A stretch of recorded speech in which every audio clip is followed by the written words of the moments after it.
Hi hello నమస్తే everyone. Myself Amulya. ఇవాళ మనం డిస్కస్ చేసుకోబోతున్న topic about Cassandra architecture. So అంటే నిన్న చెప్పుకున్నాం కదా, నో ఎస్క్యూఎల్ లో కెసాండ్రా అనేది ఒక డేటాబేస్ టైప్ అని. సో ఇప్పుడు ఆ కెసాండ్రా ఆర్కిటెక్చర్ ఎలా అంటే డేటా టేబుల్స్ లో ఎలా లోడ్ అయ్యిద్ది, ఎలా స్టోర్ అయ్యిద్ది అనేది జస్ట్ పై పైన ఒక ఇంట్రో లాగా ఇచ్చుకున్నాం. సో అది అర్థం అవ్వాలంటే దానికన్నా ముందు కెసాండ్రా ఆర్కిటెక్చర్ అర్థమైతే డేటా ఎలా స్టోర్ అయ్యిద్ది అనేది మనకి ఇంకా బాగా అర్థమైద్ది. సో దానికోసం ఇవాళ మనం కెసాండ్రా ఆర్కిటెక్చర్ తెలుసుకుందాము.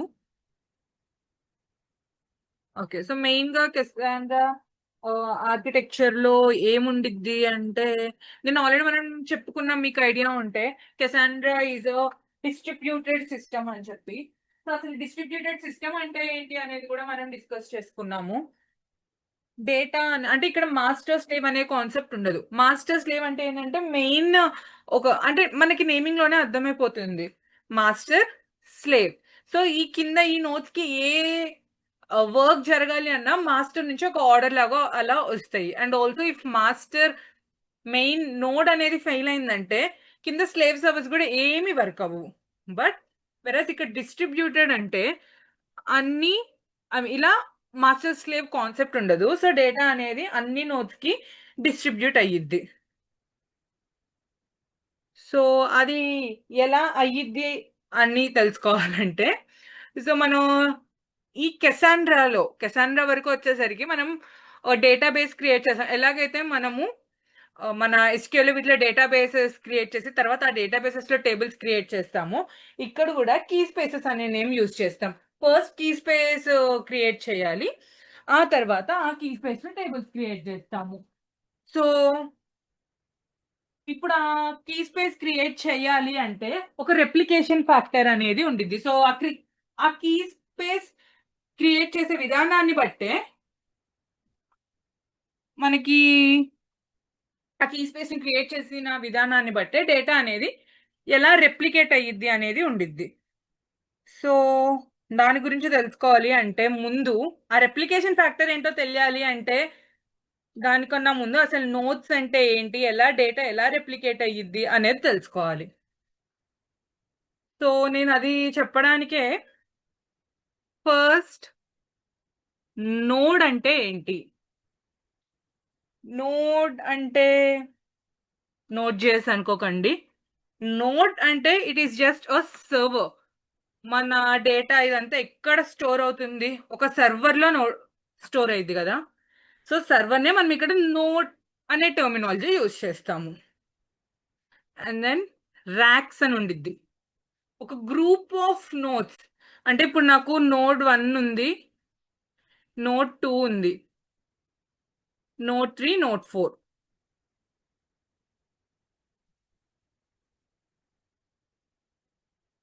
సో ఇక్కడ నాకు మల్టిపుల్ నోట్స్ ఉన్నాయి కదా, ఇలా గ్రూప్ ఆఫ్ ఒక సర్టన్ నోట్స్ ని ర్యాక్స్ అంటాం. అంటే ఇప్పుడు ఈ ర్యాక్ 1 లో నోడ్ 1, నోడ్ 2 కలిపి ఒక ర్యాక్ లో ఉండిద్ది, నోడ్ 3, నోడ్ 4 కలిపి ఒక ర్యాక్ లో ఉండిద్ది. సో అలాగో గ్రూప్ ఆఫ్ కొన్ని కొన్ని నోట్స్ ని కలిపితే ర్యాక్స్ అంటాం. అదే నెక్స్ట్ ఏమంటాం, డేటా సెంటర్. సో ఇలా ఈ నోట్స్ అన్ని కలిపితే అంటే మనం ఇప్పుడు ఈ నోట్స్ ని మళ్ళీ ర్యాక్స్ లాగా స్టోర్ చేసుకుంటే ఇలా a group of racks is called a data center. So మొత్తం నోట్స్ అన్ని ఉండేది డేటా సెంటర్లో, అంటే మన సర్వర్స్ అన్ని ఉండేది డేటా సెంటర్లో. So group of notes is a data centre. And మనకి మల్టిపుల్ డేటా సెంటర్స్ కూడా ఉండొచ్చు, ఎందుకంటే ఒక వాట్ ఎవర్ మన ఇండస్ట్రీ అంటే అది ఆ, ఏమంటాం, అది బ్యాంకింగ్ ఇండస్ట్రీ అవ్వచ్చు, లేకపోతే ఇలా అప్లయన్సెస్ లైక్ ఇప్పుడు అమెజాన్, ఇవన్నీ వీటి ఇండస్ట్రీ వేరు. సో అలా అది ఏ ఇండస్ట్రీ అయినా, health care industry, finance industry, అలా ఏ ఇండస్ట్రీ అయినా ఒకటే డేటా సెంటర్ అయితే ఉండదు. ఒకటే డేటా సెంటర్ ఉండి సడన్ గా అక్కడ ఆ ఉన్న ప్లేస్ లో ఏదైనా ఇష్యూ వచ్చి లేకపోతే ఏదైనా డిజాస్టర్ ఇలా జరిగింది అనుకోండి, ఆ నోట్స్ అన్ని అక్కడ సర్వర్లు లేకపోతే అక్కడ పవర్ లెగ్ కానీ సర్వర్స్ అన్ని వర్క్ అవ్వకపోతే మొత్తం కొలాప్సే కదా. మొత్తం సర్వర్లు అన్ని డౌన్ అయిపోతాయి, మనకి అప్లికేషన్స్ ఏవి లైవ్ ఉండవు. కాబట్టి డిజాస్టర్ రికవరీ అని ఇంకొకటి ఉండిద్ది, డిఆర్ అని అంటారు. ఆర్ఎల్స్ ఈ DC data centres multiple locations లో ఉంటాయి. సో ఇలా group of multiple data centres ని క్లస్టర్స్ అని అంటారు. సో గ్రూప్ ఆఫ్ నోడ్స్ ని ర్యాక్స్ అంటాము, గ్రూప్ ఆఫ్ ర్యాక్స్ ని డేటా సెంటర్ అంటాము, and group of data centres ని క్లస్టర్స్ అని అంటాము. అర్థమైందా? ఓకే. సో ఇది అర్థమైంది మీకు. మరి నేను ఇందాక చెప్పినట్టు డేటా రెప్లికేషన్ అన్నాను కదా.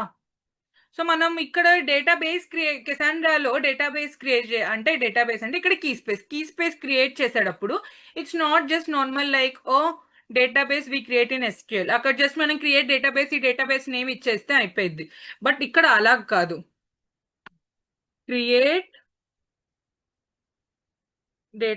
క్రియేట్ కీ స్పేస్ అన్నాను కదా. సో క్రియేట్ కీ స్పేస్, ఒక second. Yeah, so create key space and ఆ కీ స్పేస్ నేమ్ ఇవ్వండి.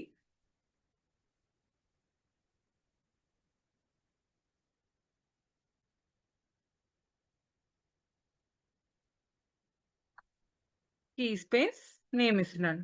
అండ్ ఇక్కడ అడిషనల్ ఏముండిద్ది అంటే రెప్లికేషన్ స్ట్రాటజీస్ అని ఉంటాయి. అంటే ఇప్పుడు మనం రెప్లికేషన్ అవ్వాలి అన్నాం కదా. సో అలా ఏ విధంగా రెప్లికేట్ అవ్వాలి అనే దానికి రెప్లికేషన్ స్ట్రాటజీస్ అని ఉంటాయి. సో బేసిక్గా 2 డిఫరెంట్ రెప్లికేషన్ స్ట్రాటజీస్ యూజ్ చేస్తారు.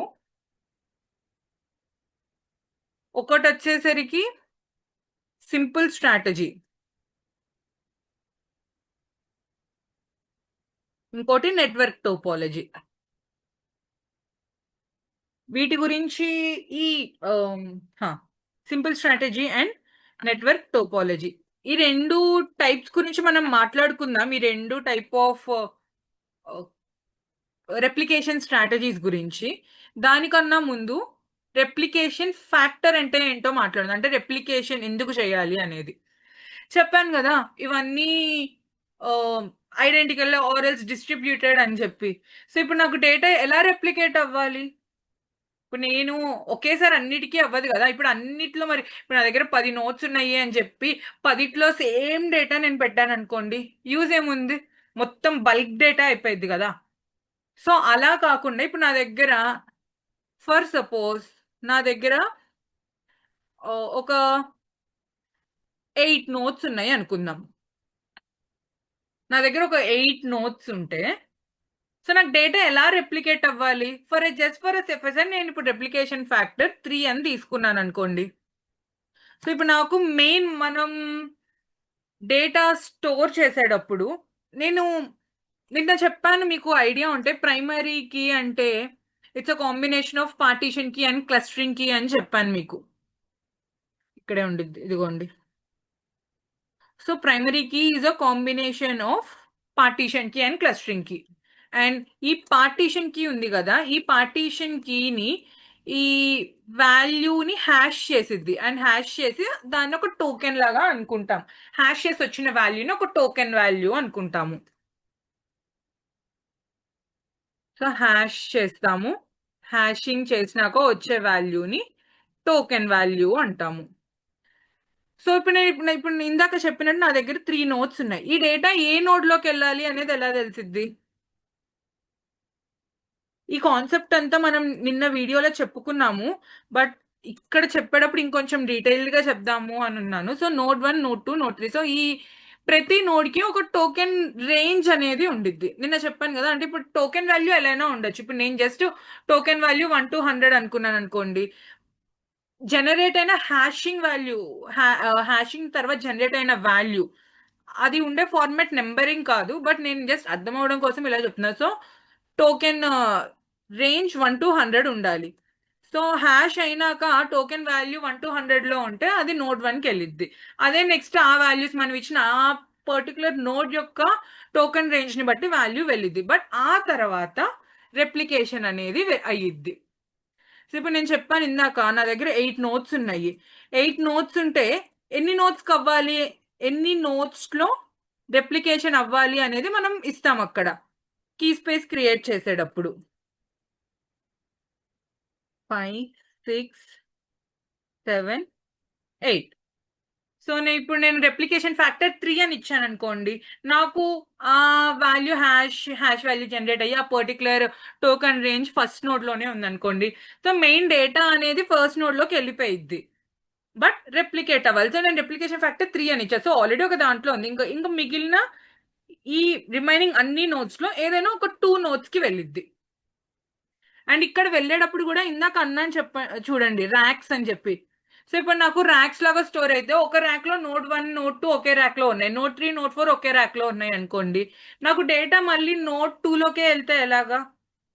సడన్ గా నోట్ 1 ఫెయిల్ అయిపోవడం వల్ల అదే ర్యాక్ మొత్తం కంప్లీట్ గా ఫెయిల్ అయింది అనుకోండి, డేటా మొత్తం పోయింది కదా. సో ఇన్ జనరల్ ఇక్కడ రెప్లికేషన్ అయ్యేటప్పుడు నోట్ 1 లోకి డేటా వెళ్తే, ఐ మీన్ ర్యాక్ 1 లో ఒక నోట్ కి డేటా వెళ్తే మెయిన్ డేటా అదర్ ర్యాక్ లో ఉన్న నోట్స్ కి డేటా వెళ్ళేలాగా ఈ స్ట్రాటజీ అనేది వర్క్ అయింది.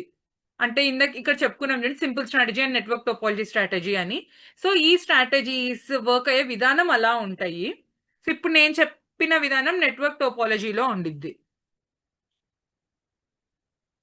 సో రెప్లికేషన్ ఫ్యాక్టర్ చెప్పారు. సో ఇప్పుడు నేను ఇక్కడ క్రియేట్ చేసేటప్పుడు క్రియేట్ కీ స్పేస్ నేమ్ ఇచ్చాను కదా, ఇక్కడ ఇచ్చాను. తర్వాత విత్ రెప్లికేషన్ అని ఇస్తున్నా. సో నాకు రెప్లికేషన్ ఇచ్చేటప్పుడు నేను ఏ రెప్లికేషన్ స్ట్రాటజీ యూజ్ చేయాలి, అండ్ దెన్ ఏ రెప్లికేషన్ ఫ్యాక్టర్ వాల్యూ ఏంటి అనేది ఇవ్వాలి. సో నేను దానికి with replication equals to class అని ఇస్తున్నాను. క్లాస్ ఇస్తే అంటే నాకు ఇక్కడ నేను ఏ రెప్లికేషన్ స్ట్రాటజీ అనేది నేను ఇస్తున్నా. ఇందాక చెప్పినట్టు ఏదో సింపుల్ స్ట్రాటజీనా లేకపోతే నెట్వర్క్ టోపాలజీనా అనేది అక్కడ ఇస్తాము. అండ్ దెన్ సింపుల్ కి వచ్చేసరికి ఇన్ జనరల్ సింపుల్ యూజ్ చేసేది ఎక్కడంటే ఓన్లీ ఒక్క సర్వరే, నాన్ ప్రాడ్ లో కానీ లేకపోతే ఒక్కటే సర్వర్ ఉంది అన్నప్పుడు, ఎక్కువ నోట్స్ లేనప్పుడు సింపుల్ స్ట్రాటజీ అనేది యూజ్ చేస్తారు. సో ఇక్కడ మనం రెప్లికేషన్ ఒకటే సర్వర్ ఉంటే నేను ఇప్పుడు రెప్లికేషన్ ఇచ్చినా ఇవ్వకపోయినా అది ఆ నోడ్ లోనే సేవ్ అయ్యిద్ది. అదే ఇప్పుడు నేను ఇక్కడ నెట్వర్క్ టోపాలజీ ఇచ్చాను అనుకోండి, ఇక్కడ నేను రెప్లికేషన్ ఫ్యాక్టర్ అనేది ఇవ్వాలి. రెప్లికేషన్ ఫ్యాక్టర్ కూడా నాకు ఓన్లీ ఒకటే ఏమంటాం, ఒకటే డేటా సెంటర్ ఉంటే నేను జస్ట్ ఆ డేటా సెంటర్ లో 3 class equals to network and then replication equals to, I mean network topology అని ఉండిద్ది. నేమింగ్ నేను ఇక్కడ కంప్లీట్ గా ఇవ్వట్లేదు, I provide that also. And then ఇక్కడ నేను రెప్లికేషన్ ఫ్యాక్టర్ వాల్యూ వచ్చేసరికి నెట్వర్క్ టోపాలజీ కాబట్టి నేను 2 ఇస్తున్నాను. రెప్లికేషన్ ఫ్యాక్టర్ ఈక్వల్స్ టు 2 ఇస్తున్నా. అంటే నేను ఇచ్చిన డేటా అనేది 2 నోట్స్ లోకి, అంటే కస్టమర్ నుంచి వచ్చిన డేటా అనేది 2 నోట్స్ లోకి రెప్లికేట్ అవ్వాలి. రెప్లికేషన్ ఫ్యాక్టర్ ఈక్వల్స్ టు 2 అని ఇచ్చినప్పుడు సో ఆ విధంగా డేటా అనేది అదర్ నోట్స్ కి రెప్లికేట్ అయ్యిద్ది. సో ఈ వీడియోలో మనం డిస్కస్ చేసుకుంది నోడ్ అంటే ఏంటి, ర్యాక్స్ అంటే ఏంటి, డేటా సెంటర్ ఏంటి, క్లస్టర్స్ అంటే ఏంటి, ఒక కీ స్పేస్ క్రియేట్ చెయ్యాలి అంటే ఆ కమాండ్ ఏంటి, ఆర్ఎల్స్ ఆ కీ స్పేస్ లో రెప్లికేషన్ స్ట్రాటజీ ఏముంటాయి, రెప్లికేషన్ ఫ్యాక్టర్ ఎందుకు ఇవ్వాలి, ఆ రెప్లికేషన్ ఎలా అయ్యిద్ది అనేది ఈ వీడియోలో తెలుసుకుందాం. అండ్ నెక్స్ట్ వీడియోలో కెసాండ్రాలోనే ఇంకా అదర్ టాపిక్స్, అంటే రీడ్ జరిగేటప్పుడు ఎలా జరిగింది, రైట్ జరిగేటప్పుడు ఎలా జరిగింది, ఆర్ఎల్స్ ఈ రెప్లికేషన్ స్ట్రాటజీస్ గురించే వీలైతే ఇంకొంచెం డీటెయిల్డ్గా అలా నేర్చుకుందాము. సో ఇందాక నేను ఇక్కడ చెప్పాను చూడండి, class equals to network topology అని ఇస్తాము అని. నేను ఫాస్ట్లో నేను complete I mean case sensitive చూడట్లేదు, అది ముందే కూడా చెప్తున్నాను మీకు. So network topology strategy, network topology స్ట్రాటజీలో రెప్లికేషన్ ఫ్యాక్టర్ అని ఇచ్చాం కదా, అలా కాకుండా మల్టిపుల్ ఉంటే ఆ డేటా సెంటర్ 1 అనుకోండి, ఆ డేటా సెంటర్ నేమ్ ఇస్తాము, లేదంటే డేటా సెంటర్ 1 దాంట్లో రెప్లికేషన్ ఫ్యాక్టర్ 2, డేటా సెంటర్ 2 ఉంది. అంటే ఇప్పుడు నాకు చెప్పలేము కదా, ఇప్పుడు నాకు డేటా సెంటర్ 1లో ఒక 8 నోట్స్ ఉన్నాయి, డేటా సెంటర్ 2లో నాకు 10 నోట్స్ ఉన్నాయి. సో అక్కడ నేను రెప్లికేషన్ ఫ్యాక్టర్ నాకు 2 ఇచ్చుకుంటాను. బట్ నాకు ఇప్పుడు ఇక్కడ 10 నోట్స్ ఉంటే నేను 3 or 4 ఇచ్చుకుంటాను. సో అందుకని స్పెసిఫిక్ గా ఎవ్రీ డేటా సెంటర్ కి ఎంత రెప్లికేషన్ ఫ్యాక్టర్ ఉండాలి అనేది ఇక్కడ మనం ఇస్తాము. Yeah, if you have any doubts comment down below, నేను ఖచ్చితంగా రిప్లై ఇస్తాను. అండ్ దెన్ నెక్స్ట్ వీడియోస్ లో ఇంకా కెసాండ్రా గురించి ఇంకా డీటెయిల్డ్ గా మాట్లాడుకుందాం. Thank you so much.